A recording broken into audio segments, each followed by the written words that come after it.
Hello friends, मैं अंबिका कुमारी और आप देख रहे हैं लेट्स लर्न विथ अंबिका। कैसे हैं आप सभी? उम्मीद है बहुत अच्छे होंगे। और आज का जो न्यूज़ है वो आपका कुछ खट्टा कुछ मीठा वाला है, क्योंकि आपको बहुत सारी जो है उम्मीद जिससे थी वो था आपका सप्लीमेंट्री रिज़ल्ट। जो काफ़ी ऐसे विद्यार्थी थे जिनका अभ्यर्थियों का 1 मार्क्स से या फिर कट ऑफ नंबर में रहकर एज के वजह से उनका बाहर हो गया, तो उनके लिए एक होप था, एक उम्मीद थी कि सप्लीमेंट्री रिज़ल्ट दिया जाएगा, क्योंकि इस पर बात भी चल रही थी। लेकिन अंततः इस पर फुल स्टॉप लग चुका है, क्योंकि यहाँ पे विधानसभा में कुछ प्रश्न पूछे गए थे हमारे जो विपक्षी पार्टी है उनके उनके नेता की तरफ से। और यहाँ पे शिक्षा विभाग के जो शिक्षा मंत्री हैं सुनील कुमार जी, उनके द्वारा यहाँ पे इसका उत्तर दिया गया है। तो क्या वो प्रश्न है और क्या वो उत्तर है वो हम देखेंगे। सप्लीमेंट्री रिज़ल्ट किस तरह से आपका स्थगित कर दिया गया है, और इसके बाद टीआरई 4 की घोषणा भी जो है शिक्षा मंत्री जी ने किया है। और ये एक बहुत अच्छी गुड न्यूज़ है आप सभी के लिए, जो कि काफ़ी ज़्यादा लोग उलझन में थे कि टीआरई 4 होगा या नहीं होगा। लेकिन अब आप मान के चलिए कि टीआरई 4 आपका निश्चित है और ये होना है। मैंने पहले भी आपसे कहा था कि अभी ये चुनावी माहौल है, और चुनावी माहौल में बहुत ही रफ्तार से आपका टीआरई 4 निकलने वाला है और आपको समय बहुत ही कम मिलेगा। तो अपनी तैयारी में लगातार जुटे रहिए। किस प्रकार से आप अपनी तैयारी करेंगे उस पर भी मैं आपको अंतिम में बात करूंगी। किस प्रकार से आप अपनी तैयारी को बेहतर कर सकते हैं और इतने कम समय में आप कैसे सेलेक्टिव पढ़ के अपना सिलेक्शन ले सकते हैं, उस पर भी मैं आपके साथ यहाँ पे डिस्कस करने वाली हूँ। तो वीडियो को कंप्लीट देखिएगा, सभी चीज़ों पर बात करेंगे।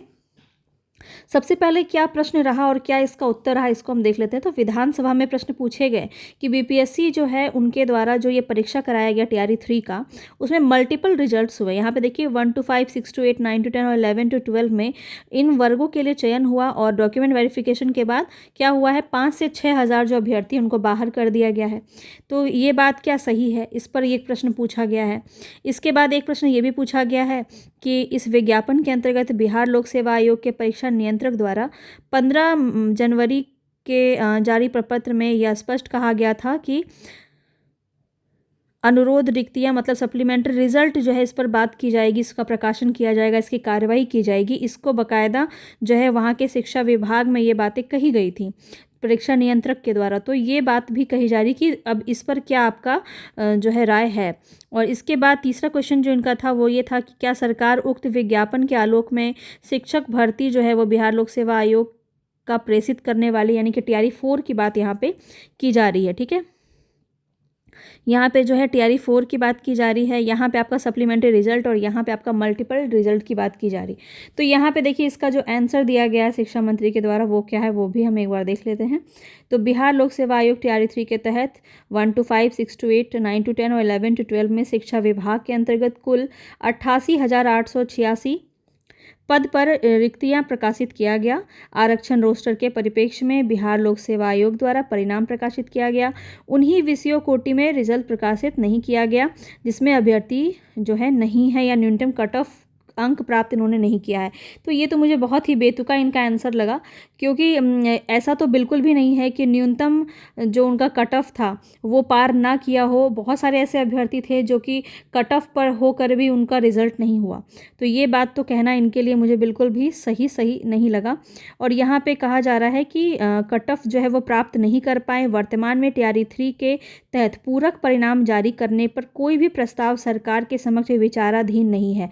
मतलब ये प्रोसेस में ही नहीं है, इस पर कोई विचार नहीं किया जा रहा है। तो इस बात से आपको ये समझ में आ गया होगा कि सप्लीमेंट्री रिजल्ट नहीं आने वाला है। और इस पर रोने से और इसको कोर्ट केस वगैरह कुछ भी करने से आपका कुछ भी नहीं होने वाला है। सिर्फ और सिर्फ टाइम और वेस्ट होगा, पैसा वेस्ट होगा, और आपका मेंटल आपका जो हेल्थ है वो भी आपका ख़राब होगा। तो इसको बिल्कुल साइड रखिए। अब मैं मानती हूँ कि बहुत ही ज़्यादा ये दुखी कर देने वाला चीज़ है उनके लिए जिनका 1 मार्क से रह गया या फिर जिनका कट ऑफ में आकर के भी रिज़ल्ट नहीं हुआ। लेकिन अब टीआरई 4 जो आपके पास एक मौका है, उनकी अगर मैं बात करूँ तो आप यहाँ पे देख रहे हैं शिक्षा मंत्री जी के द्वारा ये कहा गया है कि यहाँ पे देखिए रिजल्ट जो है वो सप्लीमेंट्री नहीं जारी होगा। सदन में शिक्षा मंत्री ने बोला कि मई में जो है चौथे चरण का एग्ज़ाम होगा, बची वैकेंसी उसी में जोड़ी जाएगी। और आपको अगर याद हो तो टीआरई 3 इसलिए ही आया था क्योंकि टीआरई 2 में आपका सप्लीमेंट्री रिजल्ट नहीं दिया गया था, और एक सप्लीमेंट्री रिजल्ट की तरह ही इसको एक एग्ज़ाम की तरह इन्होंने लिया था। ये जो है उस वक्त के जो अध्यक्ष थे उन्होंने कहा था, ये अतुल प्रसाद जी ने। अगर आपको याद होगा तो इस पर कोई भी विवाद करके आपको कोई फ़ायदा नहीं है, सिर्फ़ और सिर्फ आपको TRE 4 की तैयारी करनी है। तो यहाँ पे ये चीज़ें भी आपने देख ली कि कहा जा रहा है TRE 4 की जो आपकी वैकेंसी है वो बहुत जल्द आपको देखने को मिल सकती है। जितने भी लोगों का जो है वेरिफिकेशन अच्छे से हो चुका है, डॉक्यूमेंट वेरिफिकेशन, उनका इस मंथ में लास्ट में आपको देखने को मिल सकता है विद्यालय आवंटन की लिस्ट। इसके बाद आपको अप्रैल में फ़ेज़ वाइज आपको जो है यहाँ पे ट्रेनिंग के लिए भेजा जाएगा और इसके बाद आपको एक सही तरीके से आपको रोस्टर मिल पाएगा कि कितने सारे रिक्तियाँ यहाँ पे वैकेंट है और उसके अनुसार ही आपकी वैकेंसी TRE 4 की आएगी। तो मई आपको ये मान के चलना है, मई 2025 आपके लिए फिर से एक नया मौका है और इसको बिल्कुल भी आप खोएंगे नहीं। इसको अंतिम मौका मान के चलिए, क्योंकि आपको पता है कि इसके बाद आपको TRE 5 देखना बहुत ही मुश्किल है। TRE 4 ही बहुत मुश्किल था, पर ये मुख्यमंत्री जी के विशेष दबाव की वजह से ये चीज़ें आपको देखने को मिल रही, क्योंकि चुनाव का समय है। ये सभी बातें आप बहुत अच्छे से जान रहे हैं।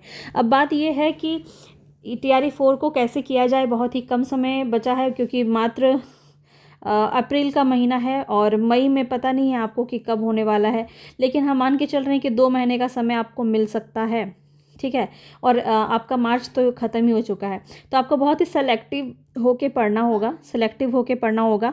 इस पर मैं एक बार बात कर लेती हूँ।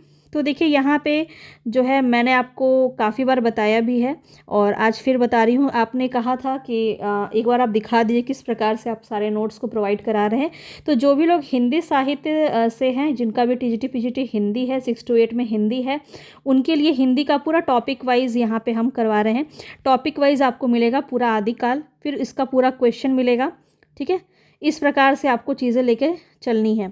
भक्ति काल यहाँ पे थ्योरी क्लास, फिर इसका क्वेश्चन प्रैक्टिस के लिए दिया गया है। रीति काल का क्वेश्चन प्रैक्टिस के लिए दिया गया है। साथ ही साथ अगर आप GK GS के लिए प्रिपरेशन कर रहे हैं, GK GS की अगर आप प्रिपरेशन कर रहे हैं, तो इसके लिए भी आपको साइंस की और SST और साइंस, ये दोनों की नोट्स आपको मिल जाएगी। बहुत ही लोगों ने लिया है और बहुत अच्छे फीडबैक भी जो है इसके लिए मिल रहे हैं और मुझे लगता है कि आप एक बार टॉपिक पढ़ के इसके क्वेश्चन प्रैक्टिस कीजिए, बेस्ट आपका तरीका है। मैंने काफ़ी ज़्यादा जो है NCERT बेस्ड क्वेश्चंस भी आपको करवाए हुए हैं, मैं आगे भी आपको करवाऊंगी।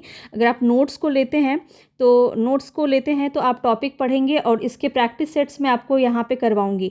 साथ ही साथ टेलीग्राम ग्रुप को आप ज़रूर ज्वाइन कर लें। वहाँ पे आपको रोज़ लगभग 100 से 150 क्वेश्चंस करवाए जाते हैं GK GS के और हिंदी साहित्य के, हिंदी व्याकरण के। तो बहुत ही ज़्यादा बेनिफिशियल आपके लिए रहेगा। तो क्वेश्चन के प्रैक्टिस करना अभी के टाइम पे आपके लिए बहुत इंपॉर्टेंट है। और जो 2 महीना आपके लिए बचा है, उसमें 20 दिन या 1 महीना जो है आप थ्योरी पढ़ने में लगाइए। ये पूरे नोट्स आपको मिल जाएंगे। बहुत ही मिनिमम प्राइस मैंने रखा है। अगर आप दोनों लेते हैं, हिंदी साहित्य और GK GS दोनों लेते हैं, तो आपका 499 रुपीज़ में ये दोनों आपको मिल जाएगा, जिसके अंदर हिंदी साहित्य, साथ ही साथ इसके प्रैक्टिस सेट्स आपको 10,000 प्लस क्वेश्चन प्रैक्टिस मिलेंगे इसमें। इसके साथ ही आपको SST के पूरे मिलेंगे, हिस्ट्री, ज्योग्राफी, पॉलिटी और जनरल साइंस भी आपको पूरे मिलेंगे। तो मतलब आपका पूरा कंप्लीट आपका ये होने वाला है। अगर आप अलग अलग लेना चाहते हैं, कोई GK GS सिर्फ लेना चाहता है तो 399 उन्हें पे करना होगा, और जो हिंदी साहित्य लेना चाहते हैं उन्हें 299 रुपी ओनली पे करना है। बहुत ही मिनिमम प्राइस मैंने रखा है, ताकि आप बहुत ही आसानी से इस 2 महीने में अपनी सिलेक्शन को पा सके, है ना। और ये पूरी टॉपिक वाइज आपको सभी चीज़ें मिल रही हैं, तो सब टॉपिक को आपको अच्छे से पढ़ना है और बिल्कुल सेलेक्टिव हो जाइए। कहीं भी इधर उधर दौड़ने की ज़रूरत ही नहीं है आपको। आप टॉपिक को एक जगह पर अच्छे से पढ़िए। बहुत सारी चीज़ें मैं आपको यूट्यूब पर फ्री में ही करवा रही हूँ, और हिंदी साहित्य की फ्री में क्लासेस भी आपके लिए उपलब्ध हैं थ्योरी की, जो आपको PDF फॉर्म में बस मिलती हैं, ठीक है। वही पूरी PDF आपको फ्री ऑफ कॉस्ट यूट्यूब पे पढ़ाया जाता है, तो आप वहाँ से भी पढ़ सकते हैं। जो नहीं लेने के योग्य है, मतलब जिनके पास पैसे की कोई किल्लत हो, अगर इतना भी नहीं दे पा रहे हैं, तो वो फ्री ऑफ कॉस्ट भी पढ़ सकते हैं। यूट्यूब पे सभी चीज़ें उपलब्ध हैं आपके लिए। तो हिंदी साहित्य बहुत अच्छे से आपका उससे कवर हो जाएगा। अभी मैं आपके लिए इतने क्वेश्चंस लाने वाली हूँ कि हिंदी साहित्य आपका बहुत अच्छा हो जाएगा इसके मायने में। तो बस आपको वीडियो में बने रहना है, कंटिन्यू रहिए। मैं भी कोशिश करूँगी कि सभी चीज़ें आपको कंप्लीट कराती जाऊँ। हिंदी साहित्य में मैं बात करूँ तो अगर जो लोग नए हैं उनको मैं बता देती हूँ, जो लोग पुराने हैं उनको तो पता ही है कि हमने हिंदी साहित्य का इतिहास ग्रंथ आदिकाल, भक्तिकाल, रीतिकाल, आधुनिक काल हमने फिनिश किया है। आधुनिक काल में अभी हम चल ही रहे हैं, भारतेंदु काल हमारा हो चुका है और द्विवेदी युग आपका जो है कल आपको देखने को मिलेगा इसका वीडियो, ठीक है। इसके जो कंटेंट है वो मैंने बना लिए हैं और जिन जिन लोगों ने भी नोट्स लिया है उनको ग्रुप में जो है इस भारतेंदु युग के क्वेश्चंस दे दिए गए हैं, तो आप लोग उसके प्रैक्टिस बहुत अच्छे से करते रहिए। और जितनी चीज़ें आपको करा रही हूँ, अगर आप इतना भी ईमानदारी से करते हैं, अच्छा टाइम आप देते हैं, अगर रोज़ कम से कम आपको 5 घंटा आपको देना होगा और अगर 5 से 6 घंटा आप अगर रोज़ दे रहे हैं तो बहुत ही आसानी से जो है आप TRE 4 को कवर कर सकते हैं, कंप्लीट कर सकते हैं, सिलेक्शन पा सकते हैं। और इसी नोट के साथ मैं विदा लेती हूँ, मिलती हूँ नेक्स्ट वीडियो में। नेक्स्ट वीडियो में आपको द्विवेदी युग के क्वेश्चंस नहीं, थ्योरी करवाए जाएंगे। इसके बाद हम क्वेश्चंस भी करेंगे और या अभी जल्दी जल्दी जो है हम जो कुछ भी थोड़ा बहुत बचा हुआ है, जैसे हमारा उपन्यास, नाटक, कहानी, ये सब हमारा बचा हुआ है, तो उसको भी मैं आपको आधुनिक काल का पूरा कंप्लीट जो है करवाने की कोशिश इसी मंथ में ख़त्म करने की कोशिश करूँगी, ठीक है। इसके बाद जो हमारा समय बचेगा वो कंप्लीट हम इसमें सिर्फ़ और सिर्फ प्रैक्टिस ही करेंगे और बहुत ही मज़ेदार आपका रहने वाला है। अगर आप इसको सब्सक्राइब नहीं किए हैं तो जल्दी से सब्सक्राइब करके बेल आइकन ज़रूर दबा लीजिएगा, तभी मेरे वीडियोज़ के नोटिफिकेशन समय पर आपके पास पहुँच पाएंगे। पसंद आया तो लाइक एंड शेयर ज़रूर कीजिएगा। धन्यवाद।